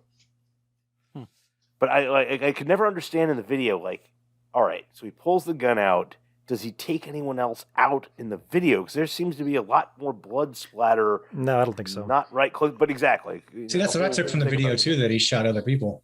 Really? Yeah. I always thought that too. But exactly, because I think it looks like it in the video, but the storyline of this is based on is he just. Well, isn't there? There's a bunch of headlines that pop up in the video, like newspaper clippings, and I thought one was like 12 Dead or something. Yeah. Wasn't there was it banned from MTV? There was a version of this video that wasn't. They showed it once or something, and then it was. Or am I misremembering that? I feel like this video had some issues on MTV. There was apparently a version where they showed the kid putting the gun in his mouth and pulling the trigger at the end of the video. Yeah, okay. And I guess they took that out. Which is probably a good idea. Yeah, probably so. I don't want to be showing that at 2:00 in the afternoon. Well, the director, I remember this is the director too. Like what's his name? This wasn't Mark Pellington, I think, was the director. Oh, okay. I just read it. So, you gotta. Sometimes the bands don't always have as much say in videos as they would like. And they don't always match directly up with what the song's about either. Yeah, right. Yeah, sure. Yeah. Well, that's happy. Yeah. Well, I mean, it's a fucked up song. I mean, it's moving on. It is. It's, we should move on to Oceans anyway, because we still got like the second half of this album to talk about. Yes, talking for an hour. And here we go. Let's play part of the track that's got the fire extinguisher. This song's only 2.5 minutes, so don't play too much. I didn't really notice before. There's not a chorus in this song. This song doesn't have a chorus. No. Huh. I don't know if you guys because the ocean has no chorus, man. It's just the ocean. Is this a song with the fire extinguisher? I have no idea. Yes. This is it. Just let it sit here. You'll hear the shaker soon. Something's left. Love that bass. Yeah. It's very Pink Floyd. You think that's 12-string guitar? Oh, there's timpani in there too, isn't there? Yeah. Yep. Yeah. Love this part. God, it's so good.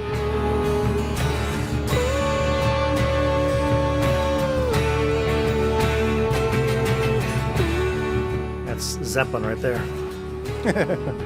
Yep. Yeah. With better singing. Yeah.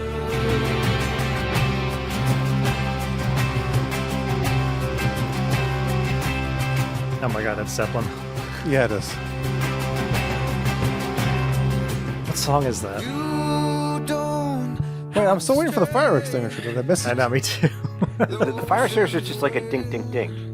This is like was it just tapping a stick on a fire? I think I heard it then. Yeah, that's one thing. Like the headphones I'm using, only one half like works, so I can't tell. But it's fine. Yeah. I believe What a you. difference between that and Jeremy. You go from Jeremy to that, it's like, man, that is... Well, was this the first song on the second side, or was Jeremy the first song on the second I think this is the first song on the second I side. think Jeremy was the last song on the first side. Yeah, that makes sounds sense. right. Okay. Yeah. Yeah, the timpani in that song, great. The 12-string acoustic. I mean, again, this mix it really opens up so you can hear everything. It's really great. And they do stuff on this album that I feel like they just stopped doing after this album. It's stuff like this.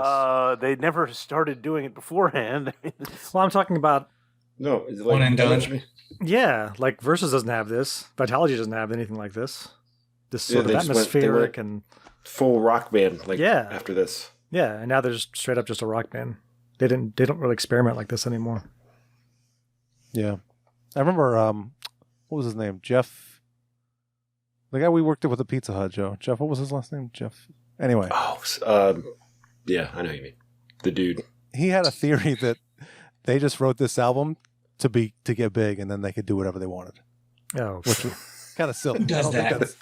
I don't think that's true. I'm gonna write one great album and stop. They were so easy. Right. He's like, we're just gonna write all our hits, and then we can just do whatever we want. I was like, Because they don't know about that. Sigmund, that was his name. Yeah, Jeff Sigmund. Yeah. Oh my! In 1991. Okay, dude. When this wasn't even popular anyway, this style of music just yet. Right. Yeah. I know. It was a silly theory. Okie doke.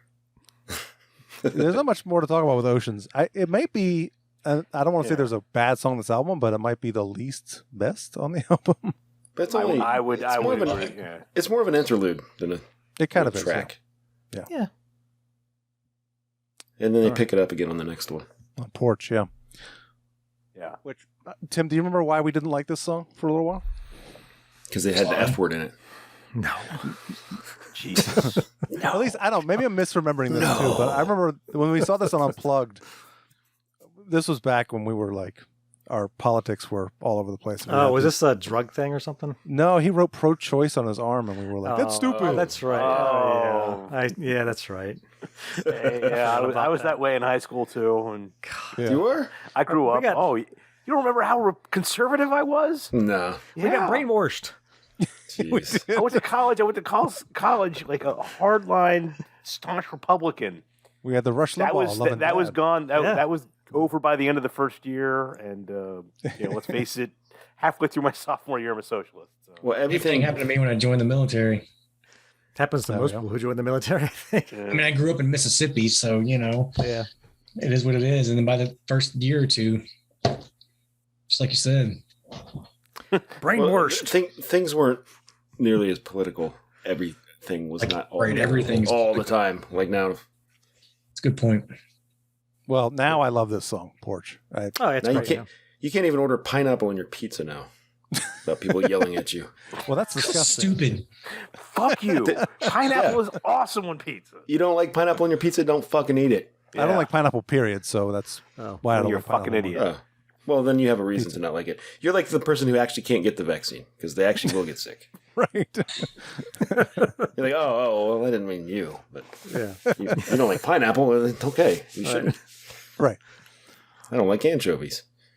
Who likes? I mean, honestly. Oh, I fucking love anchovies. See, there you go. Oh, Always somebody. Anchovy pineapple pizza for Keith. You were the guy that was making me open those cans at Pizza Hut with that slimy, fat-covered fucking tiny little fish and put them pieces of little frozen glass. Oh, it was like, and I had never seen them before. And then it was like, that's what anchovies are. And I was like, and it was like this layer of fat when you open the thing up. It's like, remember when you had to make like 2 of those pizzas in a night, and you were like so fucking pissed. Like, yeah, and like everyone's like, who wanted the fucking anchovy pizza? God damn it, it stinks in here. And your hands are gonna smell like anchovy for the next month too. Like, God damn it! Yeah. You ever cut your hand? You ever cut your thumb on those stupid cans? Yeah, no, I'm sure I did. Yeah, that's really fun, and it's because the stuff is so salty anyway, and it gets in your cut, and you're like, oh, fucking anchovies, fucking.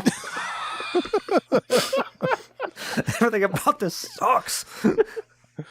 You guys make me want to order 4 pizza deliveries.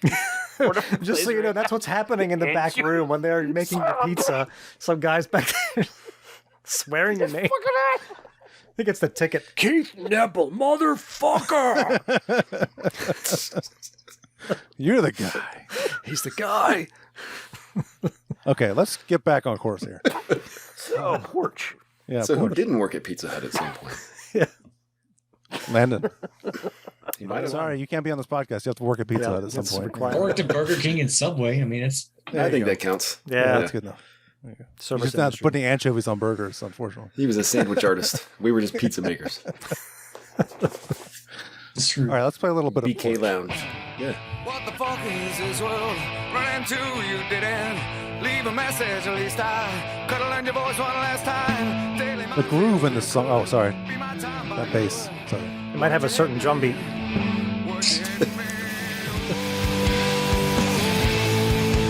A lot of hi-hat. Yeah. Open. Wait, I'm going to stop it because I don't think that little bass thing, I don't even think that's on the original version. And if it is, it's Really? buried. No, I think it is. Oh, there's no fade. Maybe that's what it is. Or there's a fade on the original.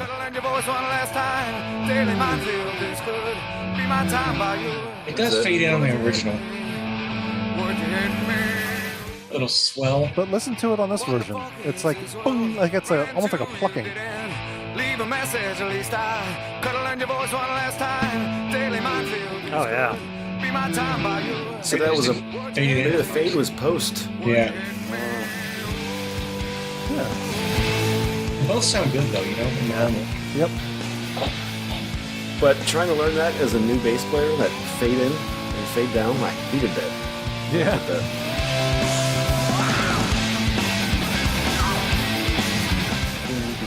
Boom, bash, boom, boom, ba, bash, boom. Yeah. All the bills flow by and these details are taken up by the metal. There ain't gonna be any metal anymore. And the cross I'm bearing home ain't indicative of my place. The bass is all over the place. Yeah. I mean, this track is fucking.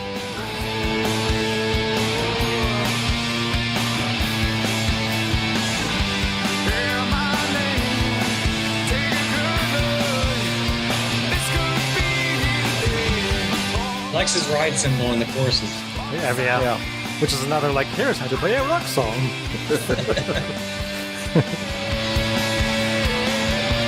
All right, I'm going to fade it out before the breakdown because I can't play like a whole song here. Another one with the lyrics. I was like, that's what he's saying? Oh, my God. Did you look the lyrics up on this? I don't remember them changing my opinion much. No, that didn't change my opinion. I just had no idea what he was saying for the most I guess part. I didn't. I did read them, but I don't really. Oh, you know what it is? Because I this is not safe, but I have my phone where I can kind of see it from when I'm driving. No. You know? Oh. In Apple Music, you can do the lyrics, and they Yeah. put them real big, so they just scroll along. But some of the songs, they're not updated. So it's just like the lyrics are written. So this was one of those. I was like, damn it. Okay. I'll never learn the lyrics now. I have to actually That's, sit down and read them. That's not safe. It's very safe. It's right there, man. It's right there on the dash. I don't know if this is a Spotify thing or if this is a bad. There's a really bad edit on this at 2:08.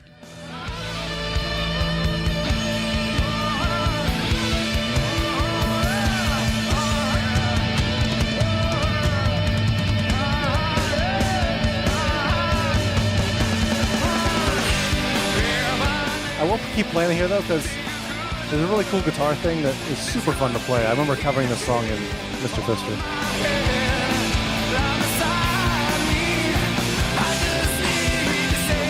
This part right here.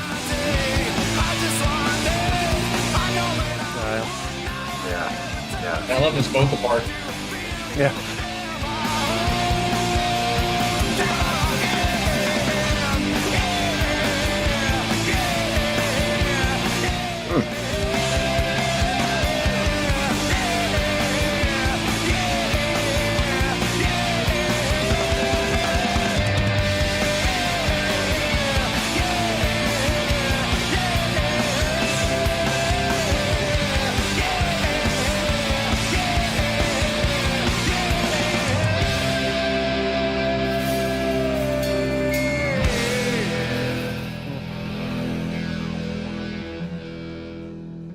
I think the reason this CD and verses are so good is because you feel his emotion on the songs more than you do on any of the other CDs. Yeah. Yeah, very true.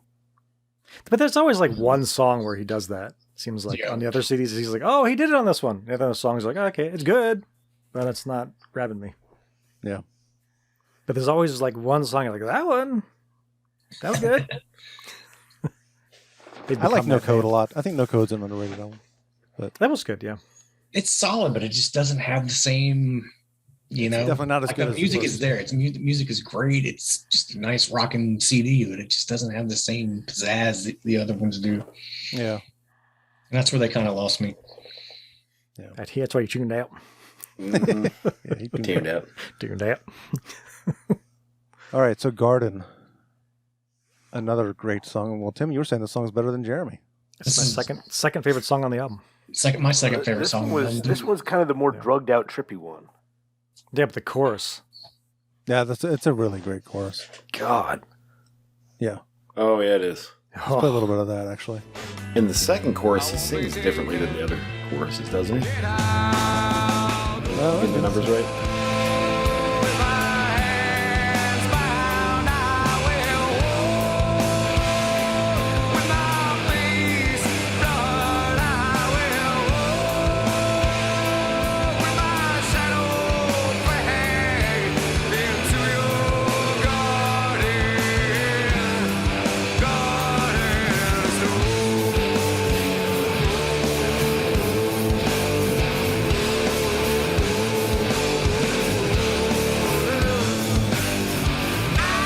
What do they do with harmonies throughout the album? I didn't really vocal harmonies. I didn't think about it until just now. Mm-hmm. Yeah, they're all over the place. Okay, because yeah, especially the second half of the album. There's a lot of that type of thing going on. Like the second half, he has a lot more of those ethereal type vocals versus the first one. You know, the first half is a lot more straightforward rock, where the second was a little more open and spacey. Mm-hmm. Yeah. The very first line of that song is "She don't wander in here." I never knew what he was saying there, but that's apparently what he's saying. That when it first opens up, I was like, "That's what he's saying." I know now. What is a shadow flag? I don't know what that is either. That's reading the lyrics this time. I read that too. I was like, "What the fuck is that?" I don't even. With my shadow flag, what is that? I don't know what that is. I don't know. Shadow flag. My face blood. Yeah, that's what he said. Yeah. I do feel like a lot of the lyrics are open-ended. I mean, there's some songs that are very clear what they're talking about, but like one of these, this song is like, it's one of those you could interpret many ways, I feel like. Yeah. Mm-hmm. Yeah, I have no idea what it's about. No. And he doesn't have a writing credit on this. Really? Gossard and Mint read this and the next one by themselves. Interesting. Yeah. Maybe that's why they're extra weird. Maybe. That could be. I do love I'm going to play the last chorus in this song. It's really good. Yeah. Wait, play the second chorus. I want to hear that. I think that was the second chorus I played before. Oh, there's one where the singing changes a little bit. He goes like a little bit higher. The second I think it might time be this through one that I'm about to play. Let me see. You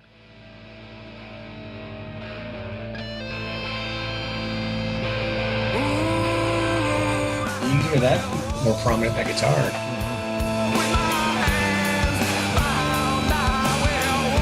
This is the last chorus. Yeah.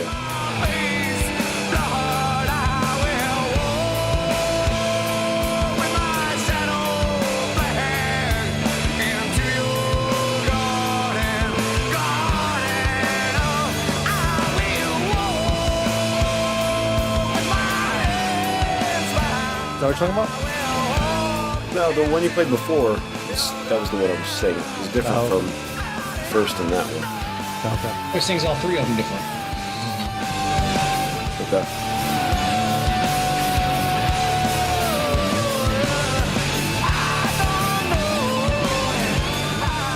Yeah, this one's the tempo's a little different. I mean, it's just slower, but it's it's kind of the whole second side of this album is more.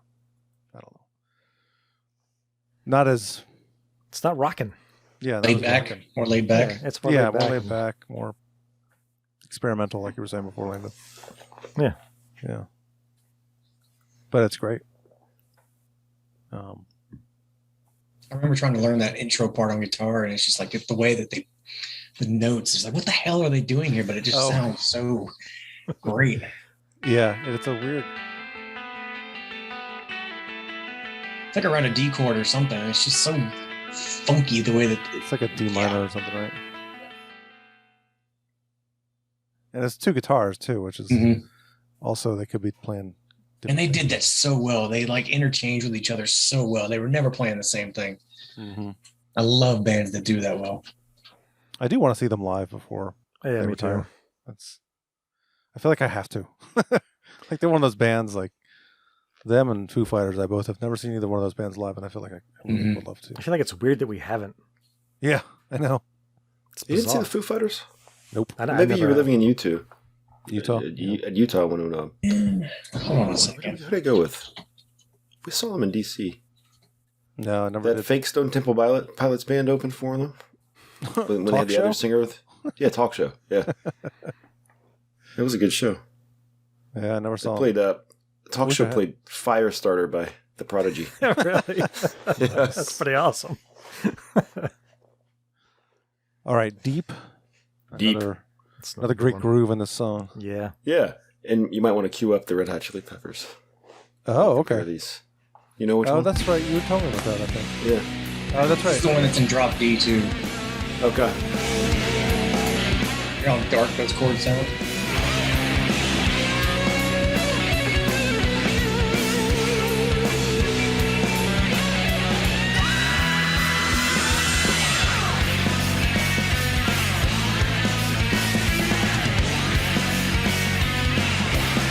Telling it's breaking girl. Yeah. So Joe mentioned this. We were hanging out a couple weeks ago, and we heard this song, and he was like, "Wait a minute, that sounds like this song." The drums specifically. Let me see if I can get to it. They're both in 3/4.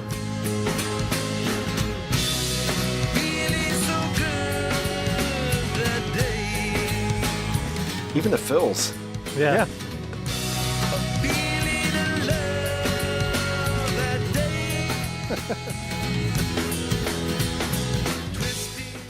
So let's go back to Deep. It's a little slower, tempo-wise, but it gets there.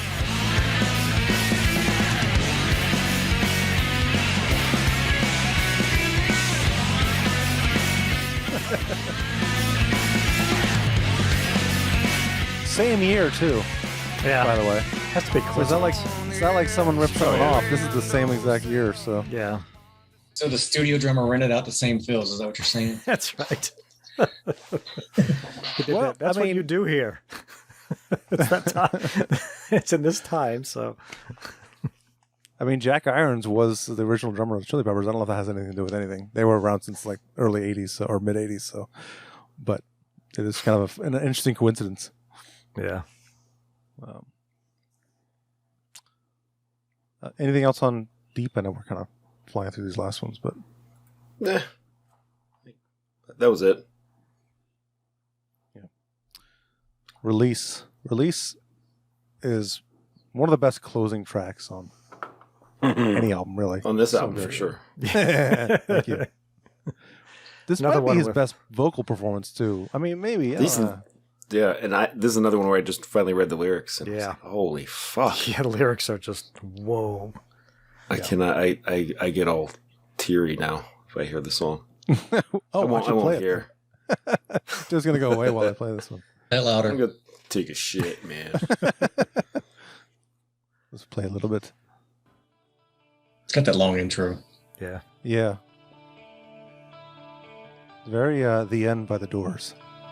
Oh yeah. Mm-hmm.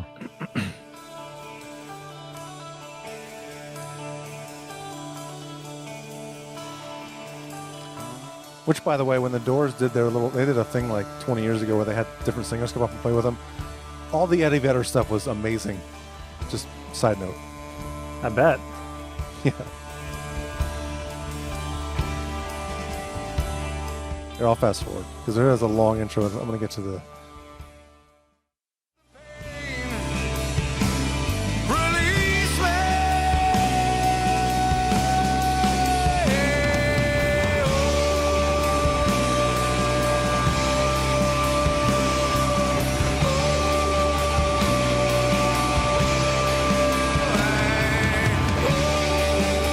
the guitar thing. It's super cool.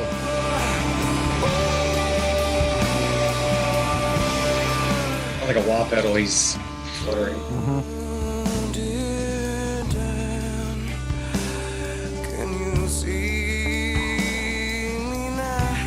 Yeah, these lyrics. Some bass harmonics. Yeah.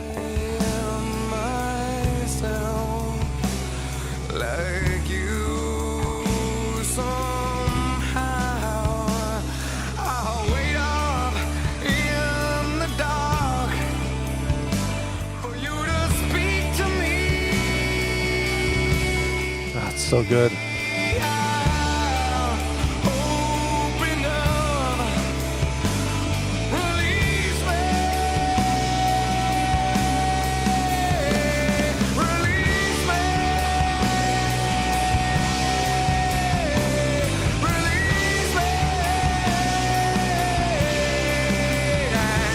release me.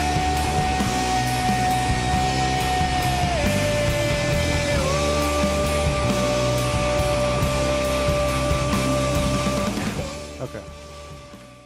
Maybe maybe that's the Oh. second best song on the album. Yeah, maybe. They can be equal though. You can like have 3 favorite songs. That's the biggest thing Grape is about favorite. this. As we were saying, Grape you know, is it's just favorite. like this entire album just keeps on going. The flow of it. Yeah. Yeah. I mean, and my brother-in-law flat out texted me like 15 minutes ago. Let me just throw in this quote here. You know, personally, he thinks it is the greatest album ever. No bad or even so-so tracks. You put it on, play track 1, sit back, soak it in until it ends. And with the intro and outros of Oceans and Release, you can find yourself listening to it again and again on accident and be completely fine with it. Alive, he says, is his all-time favorite guitar solo. He didn't mention, I don't even know which guitars. Yeah. One way or another. Maybe not the most difficult to play or technically challenging or anything, but it's just damn good. It fits. It isn't forced. There's solo in the middle and then more of the song, and it ends with more guitar solo. Every one of these songs is one of those songs that you sing driving in your car going down the road. Every single one of them. You know what I mean? Every one of them has a just great vocal, whatever the word is I'm looking for. Like even if you can't sing, this is the one you just sing along to all the way front to back. You can kind of hum to it, you know. Yeah, it's true. So does he. Yeah. Well, I'm glad your brother-in-law wrote something because we got no feedback otherwise. Nothing. So that's good. Yeah. I'm glad he hopped in there with some last minute. Thanks, Jay. Yeah, there you go. Thank you. That All guitar right. thing that we were just talking about with Release. Yeah. I'm guessing that's Mike McCready doing that because it sounds a lot like, I think it's X-Ray Mind from Mad Season. Oh, Matt Season. Yeah, that's true. Or either that or November Hotel. Sounded like he was just fluttering a wah pedal. Yep. Yeah. Chords. Yeah, but it really sounds like something off of that album. Well, he is credited as lead guitar on this album, so I don't know why Stone Gossard's not, but they both play lead. yeah, I know. I don't know why it's anyway. Yeah, it's weird. Okay, well, we should grade this album. Okay. I mean, I think it's pretty evident what we're going to give. Gee, it, I but wonder we what- should all grade it anyway. Actually, let me stop you there because bringing my sister up is another kind of funny aspect of this album. You know, she sat there witnessing me in the early '90s, losing my fucking mind. Nirvana, to Pearl Jam, to Alice in Chains, to Primus, like all this shit is just like all blowing up in my stuff, and I'm going nuts. She's walking in, you know, from whatever, and I've got MTV with, you know, Jeremy going on, and I'm moshing on my couches, you know. We all did it. Don't try and deny, you know. But You had one two way or couches? You must have been rich. another- well, we are from Fairfax. One way or another, you know. So we all are. She was always just like blown away, like, you know, like how I was absorbing this shit. And this band, however, you know, let's face it, you know, Alive came out and then Even Flow hit, and that, like, you know, I was a little like meh with how like artsy that kind of, you know, his falling into the crowd instead of jumping or whatever. One way or another, I turned on this band the first. This was the first band that I was too cool to be seen and associated with all that. So one way or another, it was, and I'm trying to think about when I bought this fucking album because it was probably pretty early on. I think it was by Christmas, I ended up giving it to my sister as part, not the only thing, but part of her Christmas present. Because I was just like fucking done with them. And you regifted. It's crazy. Wow. Well, it's true, but one way or another, it's crazy because let's face it, I was, of course, everyone's talking about sellouts. You talk about Metallica, you talk about, all these guys. This band is absolutely the one of them that never, I mean, you guys probably believe, no, Metallica is, but these guys, the war they did on, Ticketmaster, everything they tried to do, were trying to maintain the integrity of what they were doing throughout the life, the life of the band. And it's hilarious, looking back on it, how idiotic I was for some stupid kid to be like, oh, they're sellouts. Oh man, I can't stand these guys. But that's the whole thing. This was the first band that I was just like, fuck this, man, I'm done with it. And I gave it to my sister. She fell in love with it. Her and her now husband, of course, are this is one of their favorite bands. They've seen them countless times. I've never seen these guys, and really throwing this album in for this episode. Holy shit. I'm an asshole. I'm an idiot. A dumb fucking kid for ever thinking about that. Because this album is just exactly. And Landon's been saying, it just starts and you keep going until it ends. Because there isn't, as much as Oceans isn't a great song, it still fits. It's part of it. It's got the entire signature of this entire thing. I mean, so, all right, let's get into the grading. I'll start. A. This is such a phenomenal goddamn album. Yeah. I'll let Landon go. Oh, go ahead, Joe. I said it already. A. Yeah. That's all I got to say. A+. Always forget about it. Oh, yeah. Son of a bitch. I mean, it's one of my top 5 favorite albums ever. I don't listen to it enough because I was lucky that you ended up on this podcast. Yeah, I listen to too much metal, and I dare I say forget about this album sometimes, but every time I listen, I'm just blown away. Yeah. Tim, A+, absolutely. Yeah, I'll go A+ too. There's not a bad song on the album. It's one of the best albums of '91 for sure. One of the best albums of that. I mean, you can lump it into grunge, I guess, but of that era, it's definitely one of the best albums for sure. It's got to be one of the best debut albums of all time, huh? That's funny you mentioned that. I was just staring at the it won Rolling Stone's debut album, ranking the best of all time. It was number 1, and it's Rolling Stones number 2. They know. Yeah, they're so knowledgeable. Yeah, they don't do those lists just to get people to talk about Rolling Stone ever. They would never do that. What was number 2? Oh, come on! Britney Spears. I'm not sure. I'm just Spice Girls. It's probably like Led Zeppelin should be up there, right? I think like Zeppelin 1 will be up Black there. Sabbath. Yeah. Black Sabbath, yeah, that should be up there. Here. I mean, they completely changed the scene. Show No Mercy. Beatles are number 10. Show No Mercy. Oh no! Number 1 is a tie. Oh. Let's see if you guys can go. There is no number 2. No. What do you guys? You guys know what number Beatles? 1 is? No. You just said number 1. Number 10 is the Beatles. It's a tie with number 1. So Pearl Jam and somebody. What's the genre? Number 2 is Zeppelin. So. Oh, wow. That's what Eric said. But the other one, come on. I have no idea. And this is Wait a minute. specifically rock. I'm confused. 87? This is very confusing. There's 2 1s and number 2, right? Yeah, I know. They're not very good at math over at Rolling Stone. But, Iron Maiden. No, no. This is what, 87, you said? I'm going to just cheat. I'm pretty sure it's 87. Appetite for Destruction. Ding, ding, ding. There we you have go. a winner. You're right. Well, that is their best album. I can agree with that. Yeah. I forgot that was I still think Pearl Jam CD's more thorough, though. Like, there's a song or two on Appetite Destruction I could skip. Yeah. There's better. Oh, this is a much better album. Oh yeah, in my opinion, this is better than Appetite. Yes. Yeah. Better. All right. Any last minute thoughts before we call it a night? No. It's fun.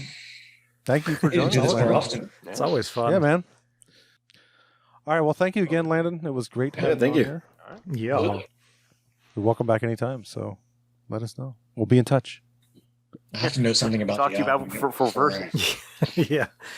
Well, I think most of the stuff we talk about you probably are familiar with. Yes. I really should have done the Black Album because that's like my higher power. Yeah, you should have. Oh well, next time. A little late on that one. Yeah. We'll do it in 2000. Yeah, I can't stop these fuckers from talking about the Metallica. So when you guys do Load, I'll definitely. I'm not showing up for that one. So you can. No, I'm only You showing have up to. for Keith. You have to show up for that one. Yeah. All right. For Keith and Joe and Tim and Landon, this is Eric saying, Thank you. Good fucking night. Energy, aggression, power. To sum it up, it's a vulgar display of power. Heavy metal speaks to the anger and despair of teenagers today, the same way that the blues used to speak to the despair and anger of the South. Cutting it up big time. They are miserable slaves of Satan. Some cunts recording this.